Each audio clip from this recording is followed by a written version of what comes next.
आखिरकार वो इन्वर्टर आ ही गया जिसका था कब से इंतजार। जी हाँ दोस्तों, ज़ियोनिक कंपनी ने 1.5 किलोवाट का इन्वर्टर 450 वोल्ट सोलर इनपुट के साथ मुतारिफ करवा दिया है, वो भी बहुत मुनासिब कीमत में। इसके अलावा हमें इस इन्वर्टर में बहुत से ऐसे फीचर्स भी देखने को मिलते हैं जो हमें 12 वोल्ट यानी सिंगल बैटरी वाले इन्वर्टर में देखने को नहीं मिलते। अगर आप एक इंस्टॉलर हैं, आप सोलर ट्यूबवेल इंस्टॉल करते हैं या आटा चक्की इस्तेमाल करते हैं या VFD का इस्तेमाल करते हैं, तो ये इन्वर्टर आपके बहुत काम आने वाला है। आज की वीडियो बहुत ज्यादा दिलचस्प और मालूमाती होने वाली है, क्योंकि आज की वीडियो में हम आपको इस इन्वर्टर का लोड टेस्ट करके दिखाएंगे कि क्या आया ये 1500 वाट लोड उठा सकता है या नहीं उठा सकता।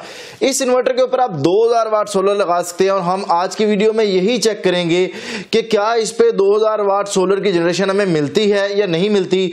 और इसके साथ साथ मैंने जैसे कि आपको बताया कि आप अगर VFD इस्तेमाल करते हैं या सोलर ट्यूबवेल आपने लगाया हुआ है, तो हम आपको गांव में लेके जाएंगे और वहां पे हम आपको इसको VFD के साथ लगा के दिखाएंगे और इसका यूनिक फीचर आप लोगों के साथ शेयर करेंगे। सो आप लोग इस वीडियो को मुकम्मल देखें, आपको यकीनन इस वीडियो से बहुत कुछ नया सीखने को मिलने वाला है। सो दोस्तों, जैसे ही हम इन्वर्टर के बॉक्स को ओपन करते हैं तो उसमें हमें एक अदद इन्वर्टर देखने को मिलता है, उसके साथ हमें एक अदद वारंटी कार्ड देखने को मिलता है और उसके साथ साथ हमें एक अदद यूजर मैनुअल देखने को मिलता है। मैं हमेशा की तरह ये कहा करता हूं कि इन्वर्टर इंस्टॉलेशन से पहले आप यूजर मैनुअल को लाजमी पढ़ लिया करें ताकि फॉल्ट रेशो कम से कम आ सके। तो दोस्तों, अनबॉक्सिंग हमने मुख्तसर टाइम में इसलिए की क्योंकि बहुत से ऐसे फीचर्स इसमें ऐसे हैं जो मैं आपसे शेयर करने वाला हूं। तो अब हम इस पे करते हैं लोड टेस्ट और देखते हैं कि क्या ये 1500 वाट का इन्वर्टर 1500 वाट लोड उठा सकता है या नहीं उठा सकता। तो हम ये देखते हैं। डिस्प्ले में आप अभी देख सकते हैं कि लोड जो है वो 200 वाट से कम चल रहा है। सो अभी मैं इस पर लोड बढ़ाऊंगा और लोड बढ़ाने के लिए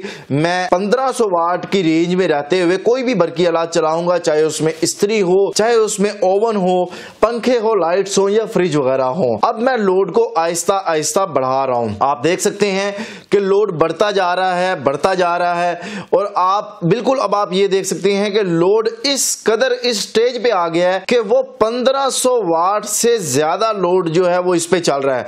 जी हां दोस्तों, आप देख सकते हैं कि इस वक्त तकरीबन इसके ऊपर जो है वो 108% लोड जो है वो चल रहा है और इन्वर्टर अपनी नॉर्मल कंडीशन पे चल रहा है। अब हम इसकी पीक वैल्यू देखते हैं कि ये पीक वैल्यू तकरीबन कहां तक जाता है। तो आप ये देख सकते हैं कि हमने इस पे 117% लोड डाला है और उस वक्त जाके हमें ये ओवरलोड जो है वो इन्वर्टर देखने को दे रहा है। यानी इस इन्वर्टर की जो कैपेसिटी थी वो 1500 वाट थी और इसने अपनी कैपेसिटी से ज्यादा लोड उठाया, यानी इन्वर्टर का लोड टेस्ट जो है वो कामयाब हो गया। यहां पे मैं बात आपको बता दूं कि कोई भी इन्वर्टर चाहे वो किसी भी ब्रांड का हो या कोई भी बरकी आला, आप अगर उससे अच्छी कारकर्दगी हासिल करना चाहते हैं और आप चाहते हैं कि वो आपको लॉन्ग टर्म जो है वो आपको आपके साथ चले, तो आप उसे 80 to 85% एफिशिएंसी पे आप उसको चलाएंगे तो वो आपको बेहतर परफॉर्म करेगा और उसकी लाइफ भी ज्यादा होगी। हमारा मकसद लोड को इतना ज्यादा बढ़ा के दिखाने का ये टेस्ट करना था कि क्या कंपनी जो क्लेम कर रही है 1500 वाट, क्या ये 1500 वाट आउटपुट लोड उठाता भी है या नहीं उठाता। सो वो चेक करने के लिए हमने इसे बहुत ज्यादा हाई लोड पे चलाया। तो आप ऐसा मत कीजिएगा, आप 85% लोड तक इसको जो है वो चलाइएगा तो ये बहुत अच्छा परफॉर्म करेगा। तो दोस्तों, अब मैं आपको लिए चलता हूं सोलर ट्यूबवेल पे, जहां पे हमने इस इन्वर्टर को VFD के साथ लगाया है और आपको इसका मेन यूनिक फीचर आपको दिखाएंगे कि इसको आप कैसे VFD या सोलर ट्यूबवेल के साथ इस्तेमाल कर सकते हैं। सो फाइनली दोस्तों, मैं अब आपसे ज़ियोनिक इन्वर्टर के मेन फीचर्स की बात करता हूं, वो है इसका हाई वोल्टेज फीचर। हमारे पास ये एक बड़ा तजस्सुस था और बहुत से लोगों की चूंकि डिमांड भी थी, सो इसलिए हम फिलहाल इस इन्वर्टर को यहाँ पे लाए हैं। चूंकि हमने ये ट्यूबवेल सिस्टम लगाया है तो यहाँ पे हमने आर्जी तौर पे, अभी आप देख सकते हैं तारे सारी उलझी हुई आपको नजर आ रही हैं, तो आर्जी तौर पर हमने ये इन्वर्टर लगाया ताकि हम इसकी प्रॉपर टेस्टिंग कर सकें। जब भी हम सोलर ट्यूबवेल इंस्टॉल करते हैं तो जो किसान होते हैं उनकी बहुत ज़्यादा ख्वाहिश होती है, बहुत ज़्यादा इसरार होता है कि आप इसी सिस्टम पे हमारे सोलर पैनल्स को इस्तेमाल करते हुए हमारे घर का लोड भी चला दें, हमारी फ्रिज चला दें, इस्त्री चला दें और इसके अलावा घर की बेसिक ज़रूरत की जो चीज़ें हैं, पंखे, लाइटें, कंप्यूटर वगैरह, वो चीज़ें चला दें। अब उन चीज़ों को प्रॉपर हम VFD पर तो नहीं चला सकते। सो उनका यह बहुत बड़ा मसला हल हो चुका है और किसानों की वो ख्वाहिश पूरी हो चुकी है, क्योंकि इस इन्वर्टर में हाई वोल्टेज का फ्यूचर है। अब हम उन्हीं सोलर पैनल से कनेक्शन निकाल के इस इन्वर्टर को दे सकते हैं वाट और वोल्टेज की रेटिंग को मद्देनजर रखते हुए, और हम उन्हीं सोलर पैनल से इस इन्वर्टर को कनेक्शन देने के बाद हम उन्हीं सोलर पैनल को बड़े ही आसानी के साथ इस्तेमाल कर सकते हैं। यहाँ पे मैं आपको ये बताता जाऊँ कि अभी ये जो वीडियो मैं बना रहा हूँ, इस वीडियो में मैं आपको ज़ियोनिक 1.5 किलोवाट के मेन फीचर्स के बारे में बता रहा हूँ। और अगर आप लोग मुझे कमेंट्स बॉक्स में ये कहेंगे कि हम किस तरीके से सोलर ट्यूबवेल की स्ट्रिंग में से हम कनेक्शन करें और इस इन्वर्टर के साथ दें, तो आप मुझे कमेंट्स बॉक्स में बताइएगा, मैं लाजमी उस पर वीडियो बना दूंगा। अब यहाँ पे ये चीज़ मैं आपको बताता जाऊँ कि इसका हरगिज़ ये मकसद नहीं है कि जैसे ही आपकी स्ट्रिंग VFD के अंदर आ रही है आप वो स्ट्रिंग इसमें लगा दें, ऐसा बिल्कुल भी नहीं करना। अगेन मैंने बात दोहराई कि उसके वाट और वोल्टेज को मद्देनजर रखते हुए आपने इसमें कनेक्शन करने हैं और आप इस इन्वर्टर को बड़ी ही आसानी के साथ इस्तेमाल कर सकते हैं। तो अगर इसके की फीचर्स की बात की जाए तो सबसे पहले मैं आपको बताता जाऊं कि इस इन्वर्टर में चूंकि हाई वोल्टेज हैं, यानी आप 80 वोल्ट से लेके 450 वोल्ट तक सोलर इनपुट दे सकते हैं। यही वजह है कि अगर आप इसकी पहले नंबर की सेटिंग में जाते हैं तो वहां पे आपको SUB का ऑप्शन भी देखने को मिलता है। और अगर हम इस पे सोलर कैपेसिटी की बात करें तो इस पे हम 2000 वाट तक सोलर पैनल इंस्टॉल कर सकते हैं। ये एक sharing based solar hybrid inverter है जिसमें वाईफाई ऑप्शनल आपको देखने को मिल सकता है, यानी आप डिवाइस अलग से परचेज करके अगर इसके साथ लगाना चाहे तो इसके साथ आसानी से लग सकती है। इसकी एक खसूसियत ये भी है कि इसके साथ आप 500 वाट या इससे ज्यादा वाट का सोलर पैनल भी बड़ी ही आसानी के साथ लगा सकते हैं। इसका आउटपुट पावर फैक्टर हमें 1 देखने को मिलता है। इस इन्वर्टर के बोर्ड पे कन्फॉर्मल कोटिंग हुई है, जिसका मतलब ये होता है कि नमी की वजह से इन्वर्टर में जो मसाइल आते हैं वो कम से कम देखने को मिलेंगे। इसके साथ साथ हमें दोनों साइडों पे डस्ट फिल्टर देखने को मिलते हैं। इसका मतलब ये है कि जो मट्टी है वो इन्वर्टर में ज़्यादा दाखिल नहीं होगी, इन्हीं फिल्टर्स में रुक जाएगी, जिसे आप खोल के बड़ी ही आसानी से साफ कर सकते हैं। ये inverter pure sine wave output के साथ हमें देखने को मिलता है। ये हम आपको ऑसिलोस्कोप से चेक भी करके दिखा देंगे। लोड टेस्ट करने के बाद अब हम इस पे सोलर की आउटपुट टेस्ट करेंगे कि क्या आया, यह सोलर की आउटपुट हमें कितनी दे सकता है। याद रहे ये 1500 वाट वाला इन्वर्टर है और इस पे कंपनी ने सोलर कैपेसिटी 2000 वाट रखी है। जब इन्वर्टर की कैपेसिटी से ज्यादा सोलर की आउटपुट रखी जाती है तो इसके 2 मकसद होते हैं।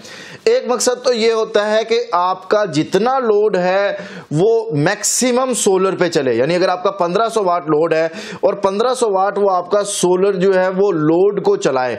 उसके बाद आपकी जो बैटरी है वो भी सोलर से चार्ज हो। अब बैटरी डिस्चार्ज होगी तो डेफिनेटली वो ज्यादा पावर लेगी, अगर बैटरी चार्जिंग के करीब होगी तो वो कम पावर लेगी।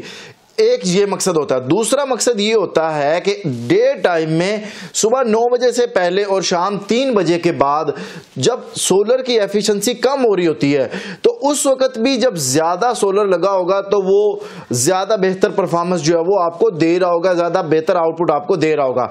ये 2 वजूहात की वजह से सोलर जो है वो इन्वर्टर की कैपेसिटी से ज्यादा रखा जाता है। अब हम देखते हैं कि ये हमें आउटपुट कितनी देता है। तो जैसे कि आप देख सकते हैं कि इस पे जैसे जैसे लोड डाल रहा है सोलर की जनरेशन में इजाफा होता जा रहा है।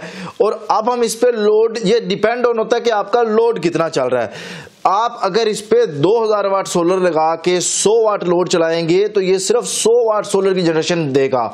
अब जैसे जैसे हम इस पे लोड डाल रहे हैं आप देख रहे हैं कि सोलर की जनरेशन बढ़ती जा रही है। और यही हमने इस इन्वर्टर की मेन चीज चेक करनी थी कि क्या आया ये सोलर की जनरेशन जो है वो 1000 वाट से ऊपर लेके जाता है या नहीं जाता। तो आपके सामने सोलर की जनरेशन जो है वो हो रही है। अब चूंकि हमने इस पे लोड भी 1500 वाट डाल दिया और हमारी बैटरी भी तकरीबन फुल चार्ज के करीब है, बैटरी इतनी ज्यादा पावर नहीं ले रही, तो जितनी हमसे कैपेसिटी हो सकती थी लोड की हमने इसके ऊपर लोड डाल दिया और सोलर की जनरेशन जो है वो हमें 1600 वाट, 1.6 किलोवाट, 1.73 किलोवाट तक हमें देखने को मिली है। इसका मतलब यह है कि हमारे पास जितना लोड था, जितनी कैपेसिटी थी, हमने इसको चेक किया, इसने अपनी मैक्सिमम आउटपुट जो है वो हमें देखने को दी और हमें 1700 वाट आउटपुट तक लेके चला गया। अब अगर हमारी बैटरी डिस्चार्ज होती या ज्यादा एम्पेयर की होती तो उस सूरत में यह 2000 2000 वाट तक भी लेके चला जाता, लेकिन चूंकि हमारी बैटरी फुल चार्ज के करीब थी इसलिए उसने जितनी जनरेशन ले सकता था उसने ले ली। इसका मतलब ये हुआ कि ये इन्वर्टर सोलर की आउटपुट में भी कामयाब हो गया। अब हम ये चेक करते हैं कि क्या आया हमारा ये इन्वर्टर जो है प्योर साइन वेव आउटपुट देता है या नहीं देता। इसके लिए हम एक ऑसिलोस्कोप का इस्तेमाल कर रहे हैं। सबसे पहले हम एक सादा इन्वर्टर जो है उसको इस्तेमाल कर रहे हैं। इसकी मैं पावर ऑन करता हूं और यहाँ पे इसकी साइन वेव मैं देखता हूं। आप ये देख सकते हैं कि ये स्क्वायर वेव हमें यहाँ पे दे रहा है, यानी प्योर साइन वेव ये हमें इन्वर्टर आउटपुट नहीं दे रहा। अब हम ये देखते हैं कि ज़्यूनिक 1.5 kilowatt inverter pure sine wave output देता है या मॉडिफाइड साइन वेव आउटपुट देता है। तो इसके लिए मैं इन्वर्टर को ऑन करूंगा। आप ये देख सकते हैं कि मैंने इन्वर्टर को कोई इनपुट एसी अभी नहीं फराम की, ना ही सोलर लगाया, सिर्फ बैटरी पे ऑन की है। और आप देख सकते हैं कि बिल्कुल जो हमें कंपनी ने जो क्लेम किया था कि ज़्यूनिक 1.5 किलोवाट इन्वर्टर की जो आउटपुट है वो प्योर साइन वेव है, तो बिल्कुल वो ठीक कंपनी ने कहा है कि ये प्योर साइन वेव आउटपुट आपके सामने दे रहा है। इट्स मीन कि कंपनी ने जो क्लेम किया था वो बिल्कुल ठीक कहा था कि इसकी जो आउटपुट है वो हमें प्योर साइन वेव देखने को मिलती है।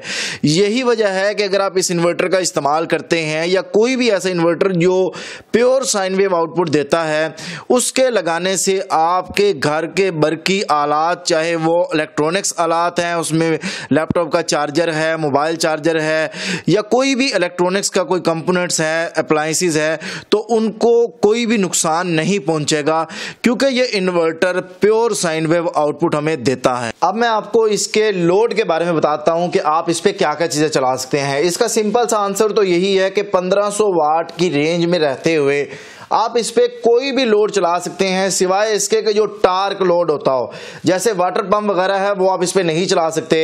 आप इस पे फ्रिज वगैरह बड़ी आसानी से चला सकते हैं, कंप्यूटर्स वगैरह चला सकते हैं, पंखे वगैरह चला सकते हैं। इसके अलावा जो है आप अपनी दुकान में अगर लगाना चाहें तो लाइटिंग लोड आप इस पे चला सकते हैं। मुख्तसर सी बात ये कि आप इस पे 1500 वाट की रेंज में रहते हुए कुछ भी चला सकते हैं। आप इस पे इस्त्री चला सकते हैं। यानी अगर मैं इस इन्वर्टर की बात करूं तो ये दुकान के लिए बेहतरीन है, उसके अलावा घर के लिए बेहतरीन है अगर आपका कम लोड है, और इसके अलावा कोई भी आपका ऑफिस है जहां पे आप समझते हैं कि 1500 वाट तक की रेंज है तो ये आपके लिए बेस्ट ऑप्शन हो सकता है। इसके साथ साथ अगर मैं बात करूं कि आप में से किसी भी शख्स को अगर ये इन्वर्टर चाहिए हो तो आप स्क्रीन पर दिए गए नंबर पर राब्ता भी कर सकते हैं। अगर इसकी प्राइस की बात करूं तो प्राइस आपको पता है कि डॉलर की कीमत वक्त के साथ साथ चेंज होती जाती है, यही वजह है कि प्राइसेस में चेंज हमें देखने को मिलता रहता है।